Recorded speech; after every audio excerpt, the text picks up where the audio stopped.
ของกินบะตุนเลยเสาเนี่ยนะของกินเสาเนี่ยก็ได้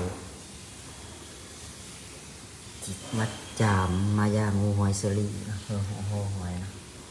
ไอ้ใหญ่เลยจางเลยเห็ดเจียวจมโสมพี่น้องเอ้ยบะตุนก็สิมาย่างใส่หมอนี่นะหมอเนาะหมอกับเบะหมอนี่ลงเลยพี่น้องนี่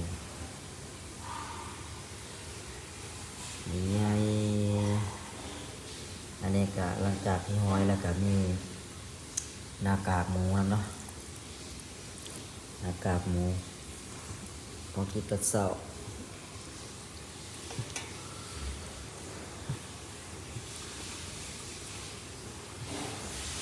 นี่จะมีปีกไก่นี่บดต้นก็มาร์กไว้แล้วนะมาร์กไว้แต่เมื่อคืนนี้นะใส่ไปเลย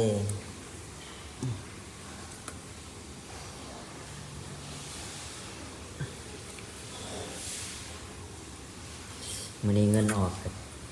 กินซะนี่ละเงินออกมาเนี่ยไอ้เต็มหม้อย่างไอ้พี่น้องเอ้ยอย่างผสมนี่ละของกินบดต้น